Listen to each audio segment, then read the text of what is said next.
One of the things that really is a big part of my belief system is that there's a philosophy in herbal medicine called the doctrine of signatures. And the doctrine of signatures looks at that nature gives us hints as to what the plants are good for. And this sounds a little superstitious, but for example, beet juice really does build the blood. And kidney beans, they really do tonify the kidneys.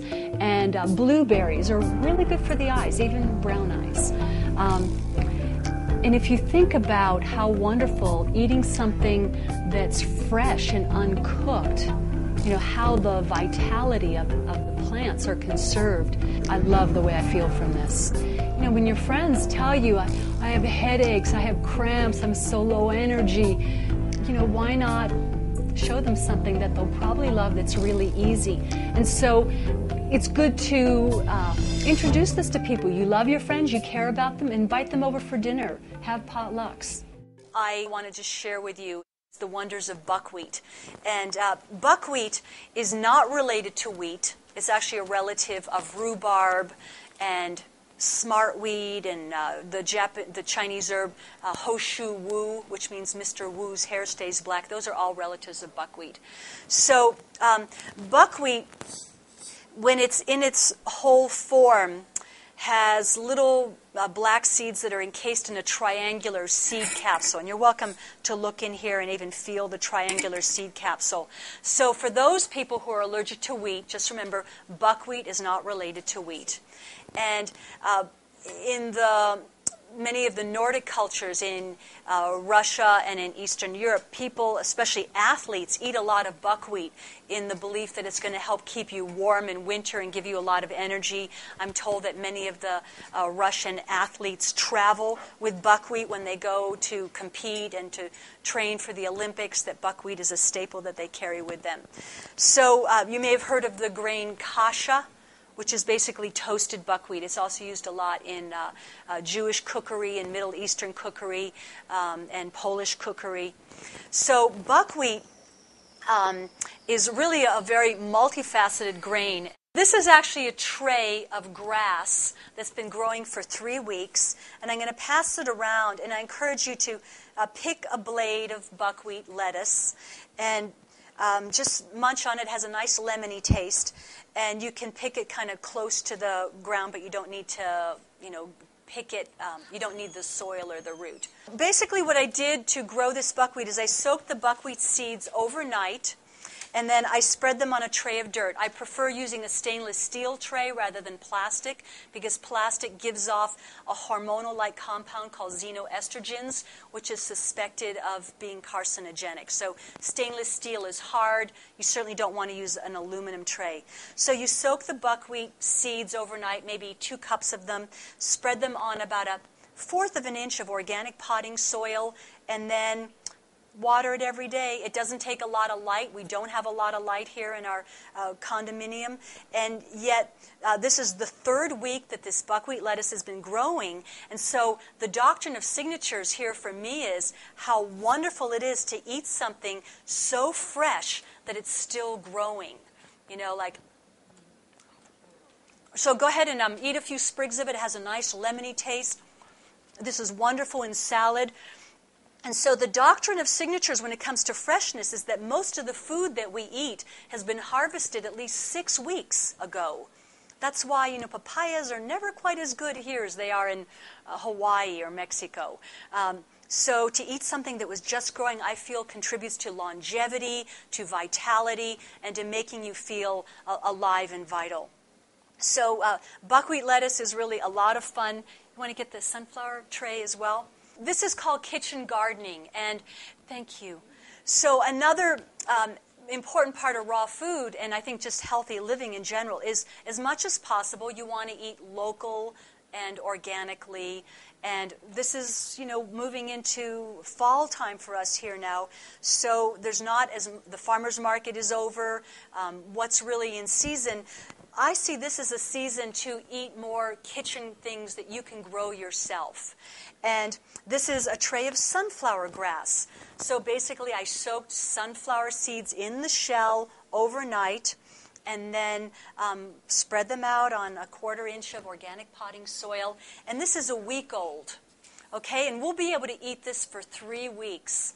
When our daughter Rainbow was pregnant, she came home one weekend and said, "Mom, I really want macaroni and cheese." Even though she's a raw foodist, all her cravings were coming up. And I said, "I can make macaroni and cheese, sprouteroni and cheese." The little sunflower grass became the noodles, and then I made a pine nut cheese. And that's become one of our quick, fast recipes that we make when we're in a hurry, but it's so delicious. So if you do pick a sunflower green, and I encourage you to, you don't need to eat the shell. You just want the little open green. And if you're wondering where can you grow sprouts in your kitchen, it's a great use for the stove. You know, we use the stove maybe to boil water and make tea now, but and we use the oven to store things like the juicer and, extra trays. I know some raw foodists get rid of their cooking pots, but I find them actually helpful for soaking things overnight and, mixing bowls and all that. The 2 things we grow on trays are buckwheat lettuce and sunflower greens. But I want to show you another method of sprouting. This is the glass jar method. And here I have hulled buckwheat without the hull. So it doesn't have the little brown case. And basically you can buy sprouting lids at the health food store. You soak maybe half a cup of hulled buckwheat overnight and then pour the water off. You can use the water to give water to your plants. There's a Hindu proverb I like a lot that says, if you have water to throw away, throw it on a plant. But you don't want to drink the water. And you'll see that it's growing little tails. So maybe I wanted to make tonight tabbouleh salad. But I don't want to use bulgur wheat, which is a wheat product, a common allergen. I could just use the rinsed sprouted tabbouleh. So the jar method is great for alfalfa sprouts and lentils and mung beans. So most things I grow in the jar method. This past week I sprouted quinoa in the jar method. Again, I think the real magic in sprouts is that they are still growing, they're still alive, and it's a vitality that you really just can't beat. One of the things we like to do with our sprouted hulled buckwheat is to make a little cereal, which we call buckwheaties.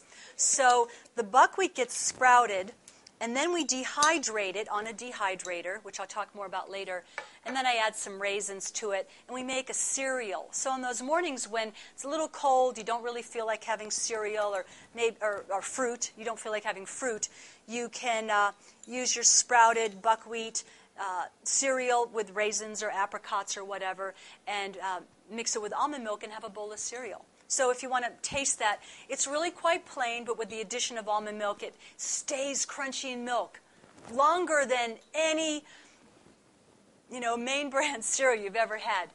A lot of things sprout better when the weather's a little cold. And it's important that you turn the jar upside down so the water doesn't stay in. But you can sprout spelt and kamut. You can sprout many things, even wild green seeds, lamb's quarter. I recommend sprouting more in the colder months. A question I often get asked is, where do you get your vitamin B12? I eat a little bit of wild, unwashed plants, just freshly picked outdoors. So things like, malva and violets. And you actually get vitamin B12. Your body makes it, but you get it from soil microorganisms. So I want to just show you a couple basics. We're going to make some nut nog, but first we have to make almond milk. I show that in almost every class. One question about the sprouting. In some of the sprouting books, it says you should rinse your sprouts at least 3-4 times a day. Is that what you do? I generally rinse them once a day, maybe twice a day. So be careful in warm weather. I don't even sprout much in warm weather. I tend to do it more in the colder months because I think that might be more of a problem. In the warm weather, I'm going to go pick wild things outdoors. Mark? What's the nutritional and energetic difference between eating those buckwheat sprouts while they're living or drying them and eating them when they're dry?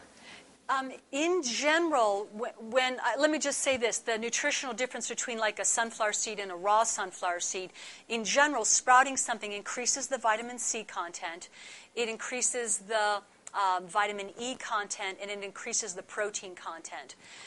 As long as you dehydrate things at a low temperature, you can preserve the enzymes. Enzymes are killed at about 114 degrees. So if I bake the buckwheat sprouts in the oven, there wouldn't really be any virtue or benefit. But the fact that they're dehydrated at usually under 100 degrees in our house, we try to keep the dehydrator low. We're saying that the only thing you're really getting rid of is the water. There might be a slight decrease, but the fact that the temperature's extra low, it seems to be better. We'll get to taste these. This is a flax cracker, okay? It's nothing but flax seeds and sun-dried tomatoes and water. We had a flax cracker get soggy. It was on someone's plate. And I have the bad habit of I just throw stuff out in the yard, like to feed the squirrels and be fertilizer. Well, I came back a few weeks later, and there were thousands of flax plants growing from a dehydrated flax cracker. So to me, the life force, the fact that it could still sprout, is really the telltale that the life force is still there. Had it been baked in the oven, it wouldn't have sprouted. So I'm going to make almond milk for y'all. One of the things that's done in a live food diet is you want to soak your nuts overnight and then rinse them. The reason for that is you want to get rid of the enzyme inhibitors. So enzyme inhibitors are in nuts, beans, seeds, and grains. And what do the enzyme inhibitors do? They basically prevent the nuts, beans, seeds, and grains, which are all life force concentrate storehouses.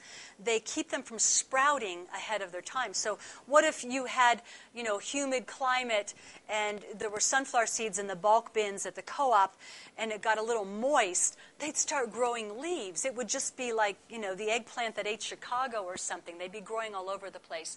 So it's believed, of course, it's hard to know what squirrels are really up to, but it's believed that the squirrels are actually trying to get rid of the enzyme inhibitors when they bury their nuts in the soil.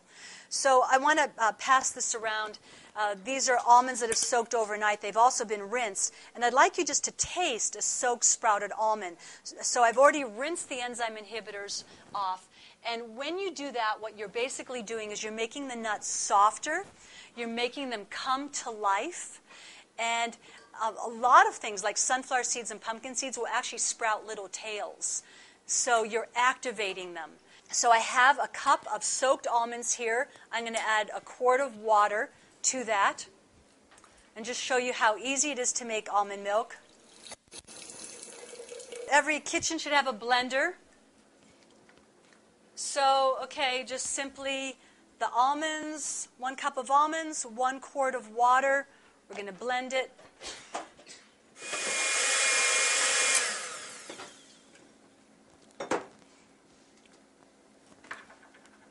So this is just so easy. And I know for years we've been going to the health food store to buy rice milk, oat milk, soy milk.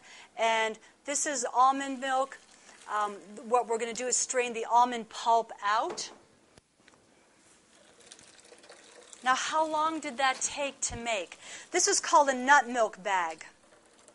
Okay, so we've got a quart of almond milk. And the almond milks that you buy in a package have been heated because in order to be, in an aseptic package, they're heated and heated and heated. So here we go, a quart of fresh almond milk. It would have taken me longer to go across the street to the health food store. You can also make sesame milk, pecan milk, macadamia nut milk. Now we have all this almond pulp left over. So what I'd like to do is just show you how to make an almond cheese with this leftover pulp. But there's other things you could do with the almond pulp. I could use it to make cookies. I could use it to make pie crust. Just add a little water and olive oil and dehydrate it in a pie pan. I could use it, if I put some dates with it, an instant pie crust. I could use it to make, cheese. So we have here some almonds, a couple tomatoes. I'm going to add a little olive oil and salt, and you will see we'll have instant almond cheese. Tommy, maybe we could give everyone a little taste of just the almond milk. I could put honey or dates in it, but I'm just going to let you have it plain and simple this time. Yeah, and I think...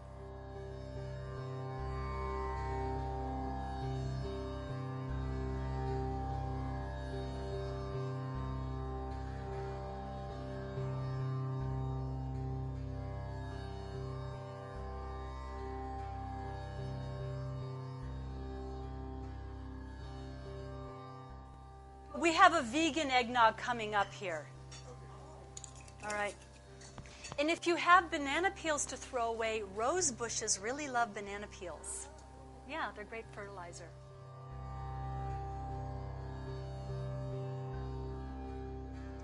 I'm making eggnog, and I have some recipes for you all. Your little recipe book of the day of what we're going to be making. So the first thing we're making here is the nut nog. Yes, let's pour that into here.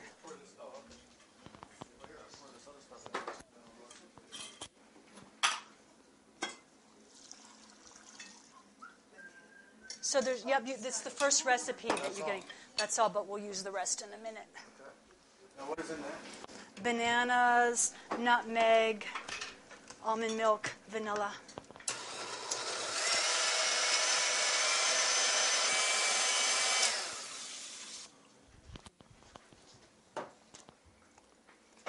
I didn't soak the dates this time because the dates I'm using are soft.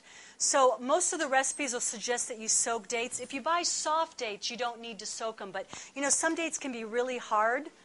Then you soak them for 20 minutes, not in too much water, but just so that they get soft enough to blend. But if you use soft dates, you can bypass that step. Did you all taste the difference in the soaked almonds and how they really are, they've come to life? So I'm going to talk more about what you can do with that.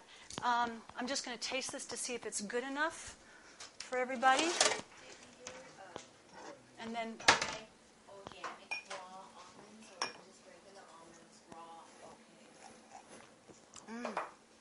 They're good? Yes, you got to have some. Same cups? We'll put it in the same cup. Huh? Yay. And another good thing about this raw life is that you hardly ever make something that tastes bad. Almost everything comes out pretty darn good. Tommy, you got to try it because it's so good. I think you're going to be happy. I'm going to go ahead and turn this almond pulp into almond cheese to give you some ideas of what you can bring.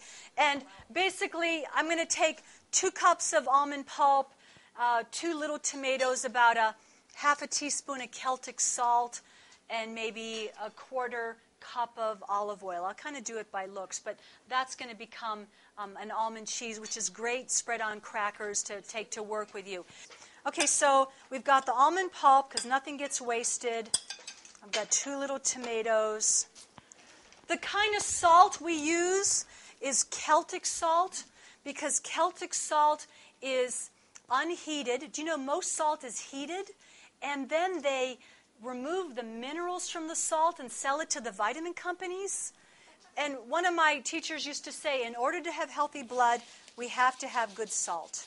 Get the big Celtic salt. The little Celtic salt is supposedly heated. So I put about 3/4 of a teaspoon of Celtic salt, about 1/4 of a cup of nutritional yeast. And nutritional yeast is not a truly raw product.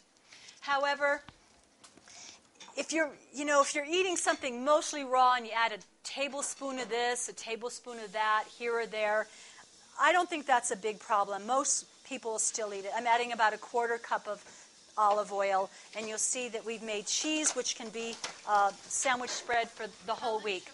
According to Dr. Luc de Schepper, who wrote the book Candida, to quote him directly, he says, "It's a shame people who have yeast overgrowth think they need to avoid nutritional yeast. It's not a live yeast. It's really not the same as Candida albicans." Okay, so I'm just whizzing this up. Okay. So I'm just tasting this to make sure it's good enough for you all. Mm-hmm.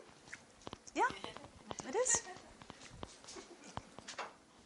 Victoria grinds up the almonds in the water and then lets it sit and drain overnight. And Okay. so it's sort of Fermented a little bit to make cheese. Yeah. Sometimes I let it. Sometimes I do that. I'll let it sit like overnight. You could let it ferment a little bit. The other thing I'll just say about raw food is substitute like crazy. Let's say you don't have tomato. You've got a red pepper. Use a red pepper. Thank you. Let's say you like garlic. Put some garlic in there. Maybe you don't want to use salt. You could put kelp in there. So I'm going to just basically pass this around, have you each put a little cheese on a flax cracker. And what makes a really great lunch is a flax cracker with a slice of avocado. That's for you, my love. And this also could be a nice party dip because, the other part of our theme here today is party foods because it's the holiday season and you've got to bring something to a potluck or you're invited to a regular dinner and you want to bring something that you can share with your loved ones so that you're contributing. But how long did that take to make? And it really satisfies. You're like, I want something proteinish. Almonds are high in calcium, just like we celebrate cheese for being high in. So, that and a tomato and avocado, and you've got lunch. One of the wonderful things about raw food is it's pretty hard to mess it up. You almost have to try to mess it up. I mean, most of the things that we serve to people in these things are we've never made it before. And very rarely is it not delicious. Delicious. Yes. The eggnog, I noticed you're not using powdered cinnamon. Do you put a big chunk in there, or do you grind it? Or what do you do? They were out of powdered cinnamon at the co-op, but actually, I think you get better flavor from herbs when you use them more whole. Because good cooks know if you want to use cardamom in a dish, and you buy powdered cardamom that was powdered like 8 months ago, and then you bought it and you kept it in a cupboard for another 2 years, the flavor's not going to be as good as if it were freshly ground cardamom. So yesterday, Tom just bought some cinnamon and we freshly powdered it, and it's a little chunky. We also took whole nutmeg pods and ground it up, and I think that's often the little difference between being an okay cook and a great cook is to use fresh herbs that you grind up. And once an herb is powdered, the essential oils start evaporating. So there's really a loss in essential oil, which makes it flavorful. So use whole herbs whenever you can. But we use so much cinnamon. Had they had powdered cinnamon, I probably would have used it. How do you grind it? Well, in the blender. Grind it dry, it'll turn to powder. You had it in a liquid, and so it really didn't grind it up completely. But if you just grind it dry, it'll turn to a complete powder in a good blender. And this is every herbalist tool. It's a mortar and pestle. You can see there's some fresh ground nutmeg in there. So I will just tell you how we made the flax crackers. Basically, we're going to make flax crackers, or at least get them started. You soak the flax seeds, 2 cups of flax seeds in 4 cups of water for about 15 minutes, and the flax seeds will absorb all the water. And then you can really add anything you want. In this case, I added rosemary, a few sliced tomatoes, which became dried tomatoes. But you could put seaweed in there. Let's say if you have children, you could put bananas in there and raisins to make like a little sweet cracker. You could put apples in there, any kind of red pepper, curry powder, chili powder. I'm also quite fond of Cajun spice powder, which is sort of a Louisiana-style take on it. But the basics are 2 cups of flax seeds, 4 cups of water, soaked for 15 minutes. And so now the flax seeds are in water.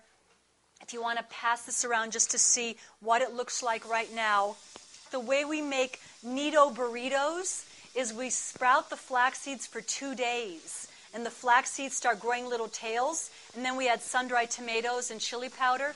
And that makes burrito base. Flax seeds you don't rinse. There's a few nuts and seeds you don't really need to rinse. Pine nuts is another one. So you don't have to rinse the really small seeds. Although I do rinse alfalfa sprouts when I'm sprouting them. But flax seeds, they tend to gel up. So if you try to rinse them, you're just going to make a big mess. So I have all these almonds that have been soaking, okay? They soaked, they were rinsed.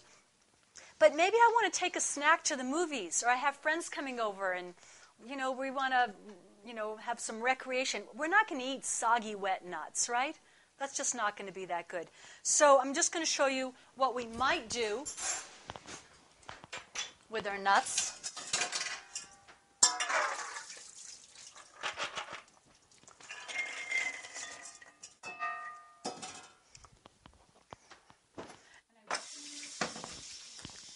You know, don't some of you like tamari nuts? This is one of your last recipes. It's called holiday nuts. And I'm improvising a little bit. I'm going to put some chili powder on these wet almonds. And I think maybe just a little hit of olive oil. Not much, maybe about a teaspoon or so. Just a little bit of Celtic salt. And then what I can do is dehydrate the nuts and make them roasty and crispy. So I have a mixture just like this, and then I'm going to put it in the dehydrator. So if you want to just see what that looks like. And what I have here for you to try are sunflower seeds that did get dehydrated. So these are sunflower seeds that got soaked and rinsed, and I took the wet nuts and I put different things on them. You could put garlic powder on it, chili powder, curry powder, and dehydrated them. And then this makes a nice party snack or something to sneak into the movies, because if they catch you taking them into the movies, they'll bust you. But, we like to have something when we go to the movies. So some of the main things to have in your kitchen if you want to do this live food thing is a blender, a food processor, and a dehydrator. And I think we're still kind of having breakfast. So I have some scones here, and you have a recipe for apple raisin scones. And, during the holidays, there's so many tempting things, and people bring out these cookies that remind you of your childhood, and they bring donuts over. And I thought it was important to do a holiday workshop because I think this is a place where people's resolve often gets diminished. So I have these apple raisin scones, and I added cranberries to them just to make them a little more festive. And I think I could make them even just a little bit more festive by adding some frosting to it.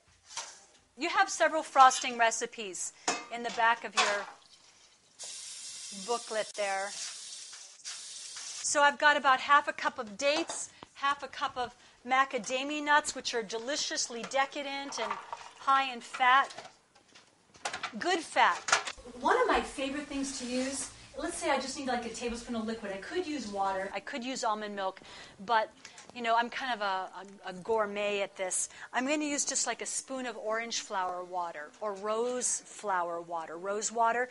Now, they're not necessarily raw and they're probably not organic, but again, I'm using like a teaspoon or a tablespoon to make it so flavorful that it just really, like, wow. That's what you want, people to say, wow. So hopefully you will.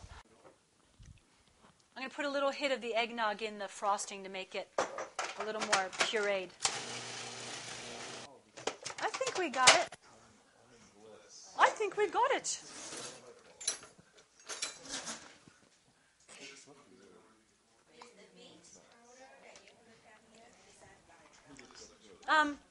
So I mentioned beet powder. Beet powder you can buy at health food stores, usually in the bulk herb department. Beet, B-E-E-T. And it'll make things red.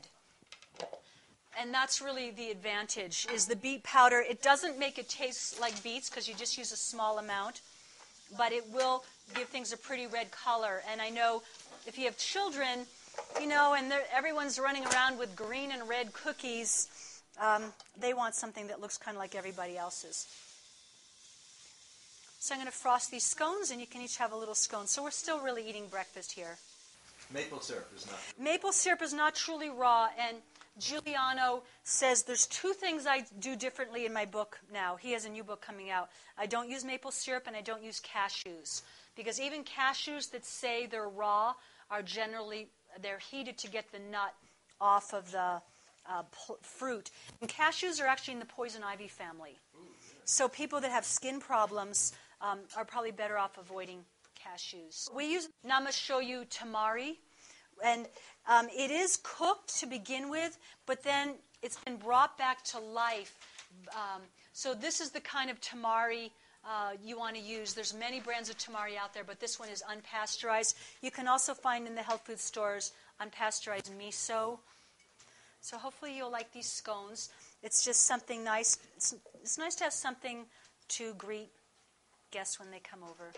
Is this the apple raisin? This is apple raisin scone, and I followed it exactly, except that I added a little bit of just cranberry to make it more holiday-like. And how do you do the frosting? The frosting was half a cup of macadamia nuts, half a cup of dates, and I needed a little more liquid, so I threw a little of the eggnog in there, but I could have and a little orange flower water, but I certainly could have used just water or almond milk or vanilla extract. Or what I'm just trying to get across is don't be afraid to substitute, because that's when you create some of your best magic, is just to say, oh, I don't really have walnuts, maybe I'll try it with pecans and so forth. We need a few more? Were the cranberries raw or dry? The cranberries were raw. Most dried cranberries that I've seen have sugar added to them. And these are organic cranberries. Keep What them about for me. frozen fruit when you can't get These are fresh? still not fully dried. Frozen, when you freeze foods, you are said to kill about 30% of the enzymes.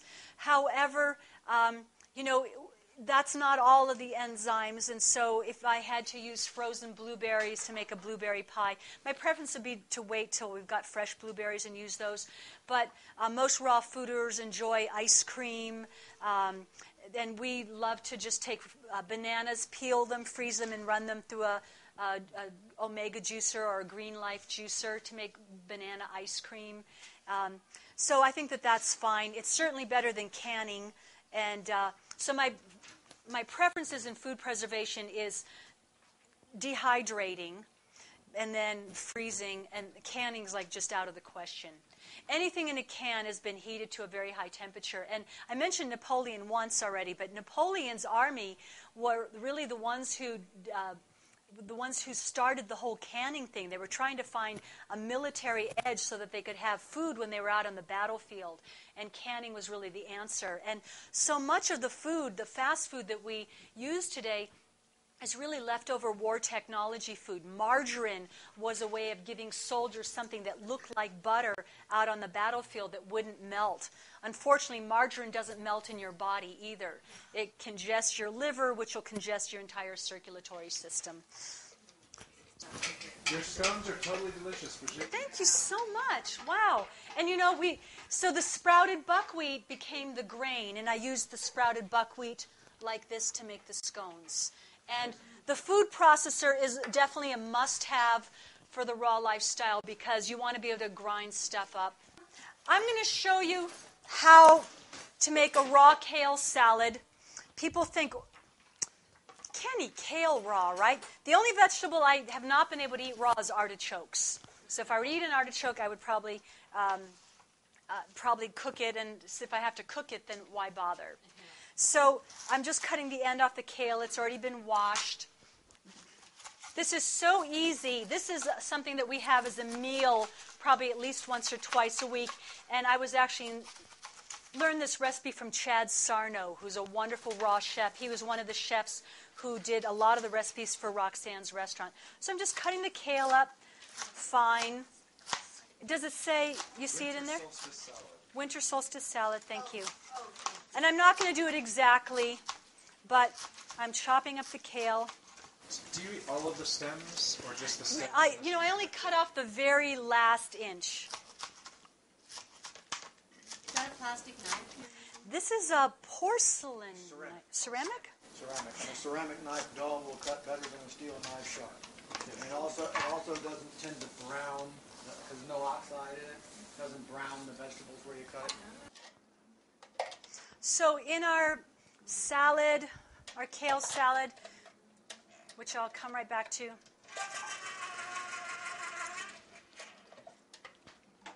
I have put in 2 tablespoons of olive oil, half a teaspoon of Celtic salt, and 1 teaspoon of chili powder. Here comes the lemon juice. It's nice to have a little lemon juice squeezer, orange juice squeezer in a raw kitchen, because you want to start making your own salad dressing. Most salad dressings are heated.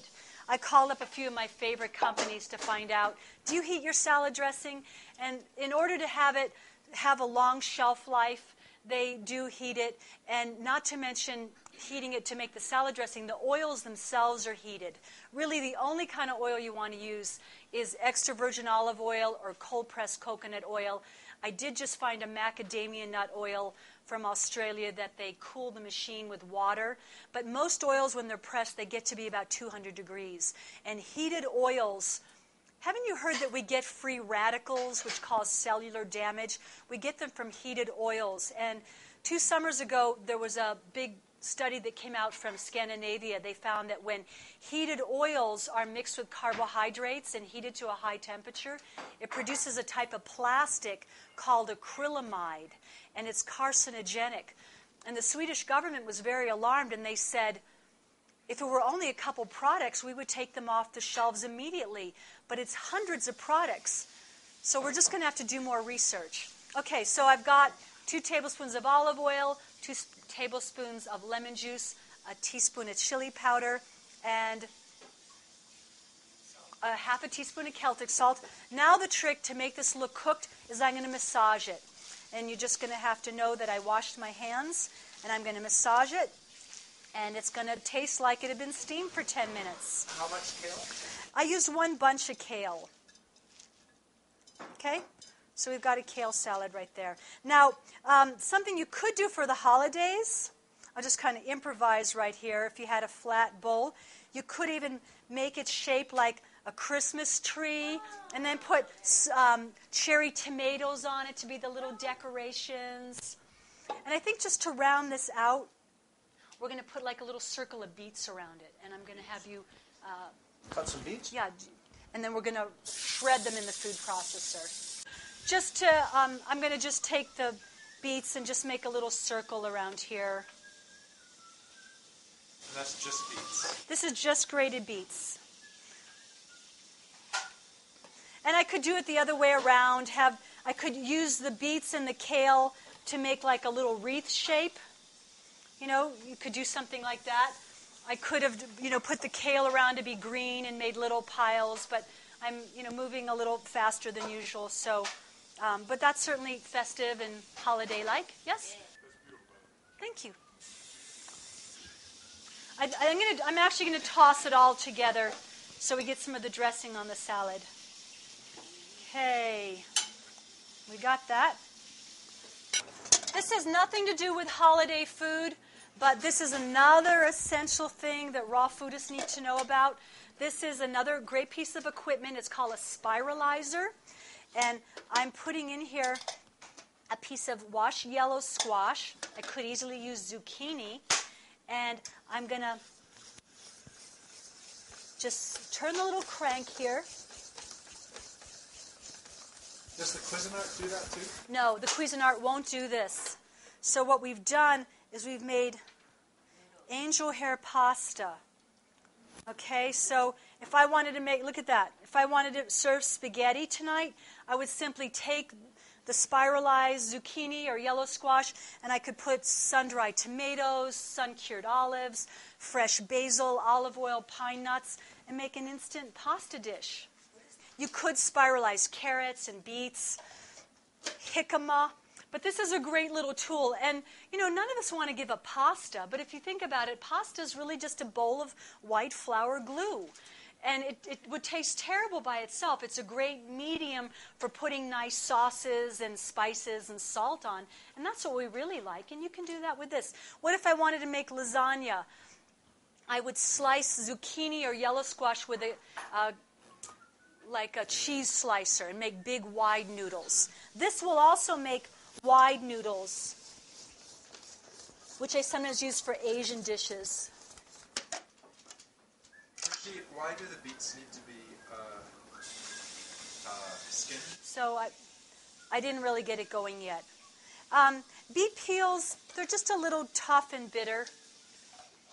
I tend not to peel things that don't need to be peeled, but again, this is a holiday dish, and if you make it too weird for people, it's not going to fly. So, real hardcore people could probably eat beets that were just well scrubbed. I don't peel carrots.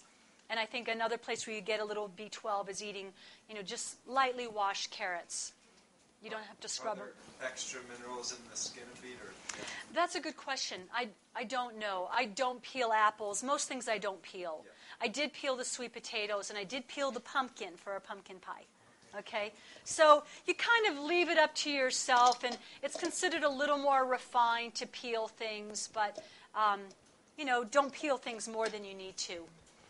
Okay, maybe I'll do the sweet potato casserole. So I did peel sweet potatoes, and I'm going to put them in the food processor. Thank you. What are you making now? I'm making sweet potato casserole. Now, sweet potatoes, believe it or not, can also just be eaten raw. You can slice them as chips. They're delicious to use for dipping into guacamole. Also for party platters, slice jicama, slice zucchini. So you could also spiralize sweet potatoes and use them for noodles. And they're not in the same family as white potatoes. White potatoes are in the nightshade family, a family that also contains tobacco and deadly nightshade and belladonna and jimson weed. Some interesting plants, but not things you want to eat on a daily basis. Whereas sweet potatoes are in the morning glory family, the convolvulaceae family. So these are really a lot more user-friendly. And whenever there's a choice for color, go for more color.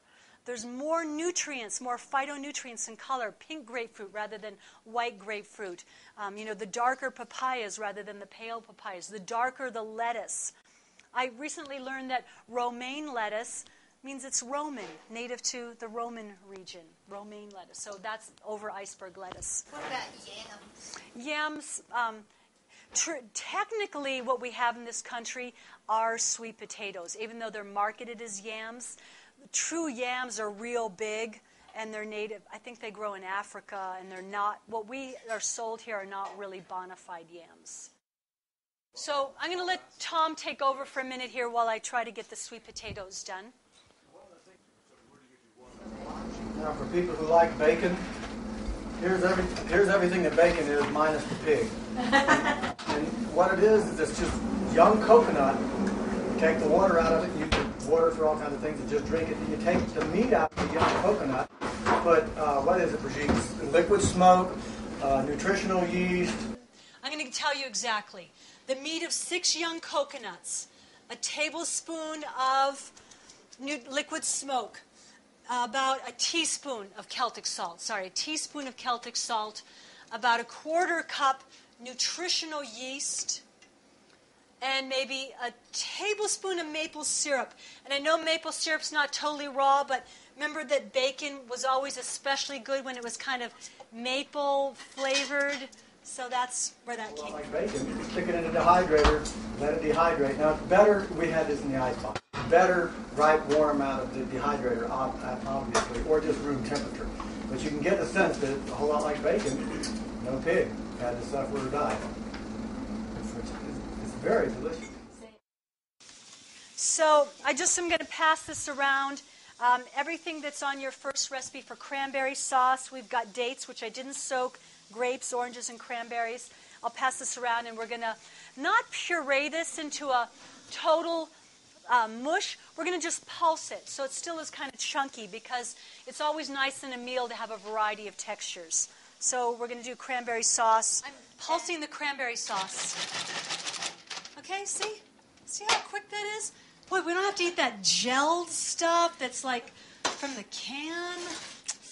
We've had 25 people come to the class, prepare food for 25 people, and never had any of it not come out right. Okay, now no Thanksgiving would be complete without mashed potatoes. We've already got sweet potatoes, but for this Thanksgiving, I would have made parsnips, mashed parsnips, but parsnips weren't around. They're not in season right now, or maybe they will be soon. So mashed potatoes could be cauliflower, and I think some of you maybe have been a little disappointed that the cauliflower is just a little too strong tasting.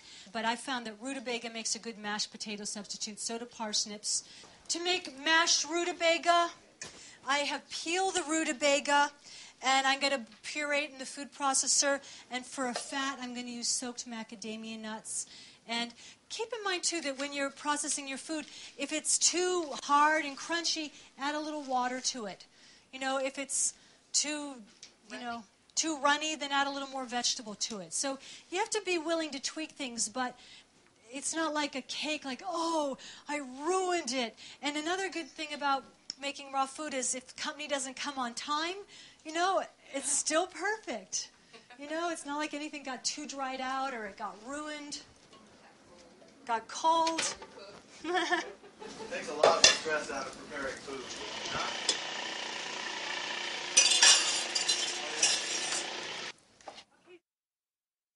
So here we have rutabaga, macadamia nuts, water, and a little salt. This will be our mashed potatoes. If I made a little cake out of ground flax and sprouted lentils and veggies and seasonings and stuff, and I just dehydrated it, does that mean I need to eat it right away, or? Dehydrating will probably help to preserve it somewhat, but ideally, in the future, you might leave the flax seeds whole and just grind everything else up. That's what I usually do. Probably one of the downsides to raw food, and there's not many downsides, is that the food doesn't last for 5 days. I remember I used to cook, brown rice and beans or, quinoa and lentils or something, and you could warm that stuff up for like 4 or 5 days in a row and then, make a new bean and a new grain. Raw food, because it is very vital, is going to start deteriorating. Dehydrated things will keep a lot longer. So like the flax crackers really would keep for months. But, salads and things like this, eat them that day, maybe the next day, maybe the day after, but that's really it. Because the life force is still in there. And, to me it makes sense that if you want to stay feeling vital, you want to eat food that has a lot of life energy that's not in the mode of decomposing. We're going to make gravy real quick because, that's something else people associate with the holidays. And then what we have for our entree is the holiday mushroom loaf. Okay, so you can see that I added a half a cup of water just because it looked like I needed it. I used fresh shiitake mushrooms, but basically it's a nut loaf, and it has poultry seasoning in it, which really makes it have that kind of like familiar holiday flavor. After the mashed parsnips, which we turned into mashed rutabagas, we're going to make good gravy, and it's so simple. It's 4 ingredients that are going to be blended, all right?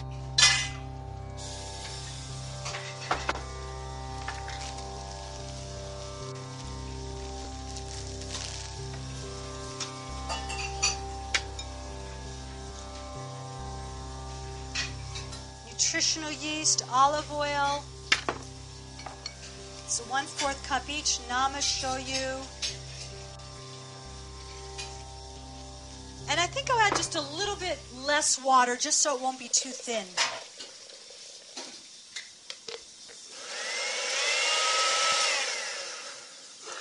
Wow, that's so nice. Gravy that you can feel good about. You could also substitute unpasteurized miso for the nama shoyu gravy, again, if you like garlic. We've cut back a lot on our garlic and onion consumption. For one thing, you don't want to be like a raw foodist that always has garlic breath. But we're just finding it's not that necessary. Some of my raw friends use lots of garlic and onions. They are high in sulfur. They can give some people gas. But we also think that they tend to be really stimulating. However, if you're looking for aphrodisiacs, garlic is considered an aphrodisiac. It's also considered not a good food for people who tend to get angry quickly. It's so heating. But if you're really cold and you suffer in the winter time, use more garlic and onions because they really are warming foods. So here we go. We've got gravy right there. How simple is that?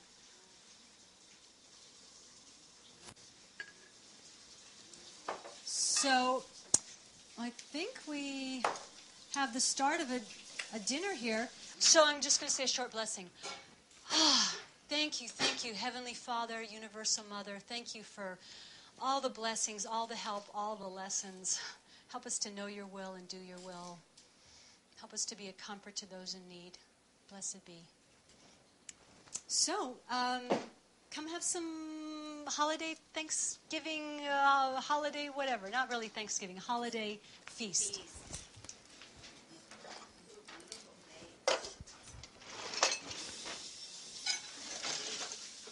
So what I didn't talk about here is the holiday roast, and this was dehydrated. So this is the main dish. So you take a little slice of this. You might want to put a little gravy on this. This is with the shiitake mushrooms.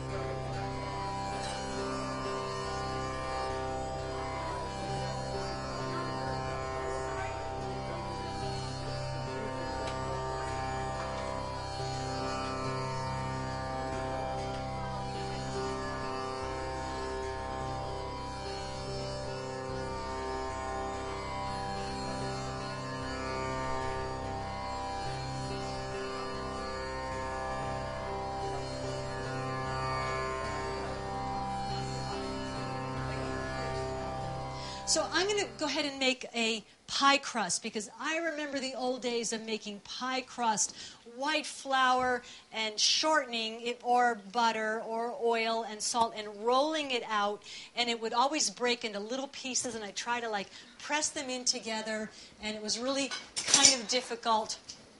So I'm just going to show you the new way that I make a pie crust. So I actually took pecans and I soaked them overnight and rinsed them, and I dehydrated them so they'd be crunchy. So I have 2 cups of pecans here. Do they sprout? They don't sprout little tails, but they do get soft, and they do get rid of the enzyme inhibitors.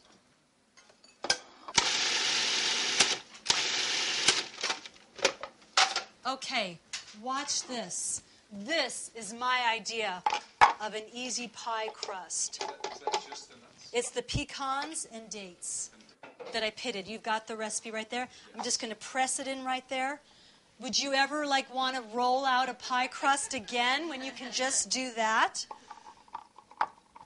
Wow. Pecan is soaked and dehydrated. The pecan is soaked and dehydrated. Now, I didn't have to do that, but I don't like mushy nuts for a crust, so if I just soaked it and they were wet, that might not be so good. But another option would be I could soak the nuts overnight, rinse them, blend them with the dates, but then it would be mushy.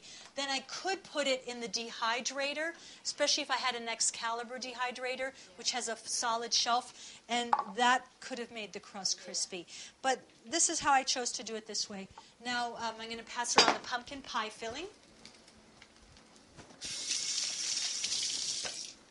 So basically, to eat any nut, it's better to soak it so that it gets rid of the enzyme inhibitors. Soak and rinse. That's the best. However, there are exceptions to that. If I'm traveling, I might travel with some Brazil nuts and some dried apricots or figs or something like that.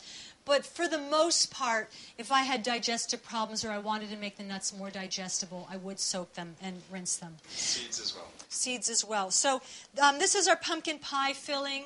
It's pumpkins and almond butter, dates, a lot of spices like cinnamon and nutmeg and cloves. So it's a little hard to peel a pumpkin, but it's not impossible to do. Everyone get to see that? With a knife. I did it with a knife, not a carrot peeler. And now we're going to just put this in the food processor. Are there apples in there? My recipe says you could use apple juice, but I didn't have apple juice, and all bottled apple juice is pasteurized, so I just put a little bit of apple in there for flavor. You could just use water. So, and again, if it doesn't puree easily, I'll add a little water. What if my pie filling is too thin? I could add a little flaxseed to thicken it up. Because holidays without pumpkin pie just might not really seem that festive.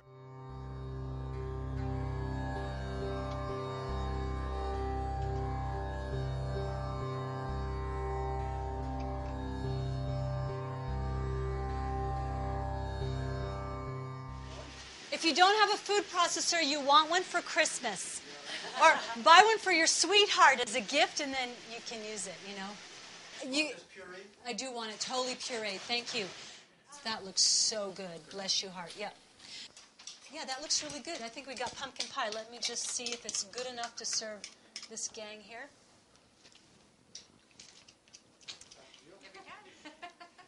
Could be a little sweeter. I'm going to add just one little dash of honey.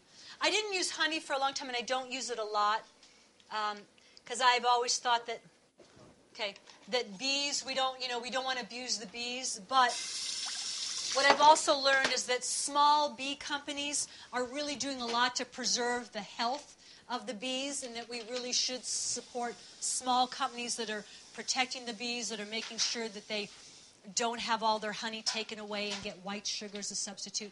So Jace is the primary sweetener in here, but, kind of last minute, I'll add a spoonful of honey, and I don't think anyone will mind.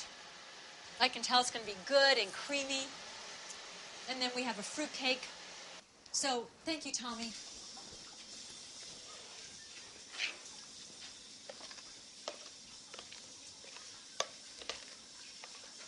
In the summertime, we're not heating the kitchen up to make our food. So we've got a pumpkin pie here, and it took about 5 minutes to do. I admit it maybe took me about 5 minutes this morning to peel the pumpkin. And I gave all the seeds back to the earth. I'm sure the squirrels will love me. They must love me. They've been coming in the house. They. In the fruitcake, you use the quarter cup of flax seeds. It's not blended. Okay, we got fruit pie. Not soaked, right? The flax seeds, I did soak them for a few minutes. I kind of decided to do that at the last minute.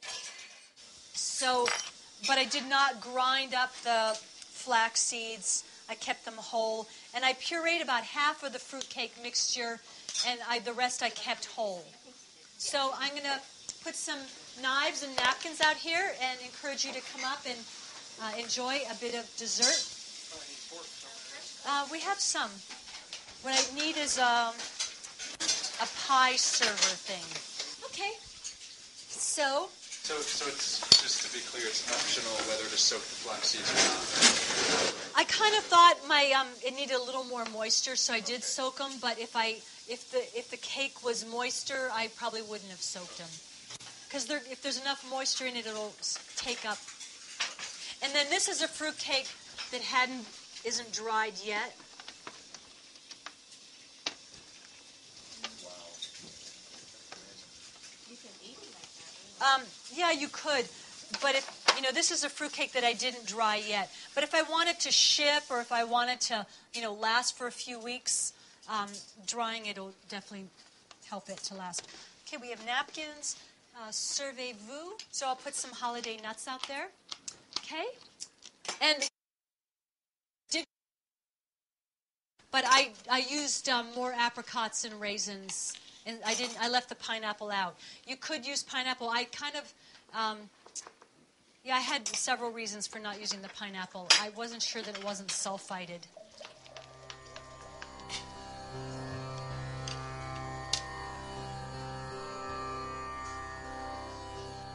Tom and I will be around for a little bit answering questions, and I would just want to thank you so much. Tom and I really are happy to do these workshops together. I'm so glad he certainly does help me a lot more in the kitchen than he ever used to. But, mostly we really like turning people onto raw foods, because I really think it would be better for everybody's health, better for the planet. Think of all the energy we would save. I think it's really a good thing for everybody. And we could save money, save time, have better health. Who wouldn't want that? It really seems like saying yes to life. So I want to thank all of you for your support and making this happen. Thank you. Thank you. Yay.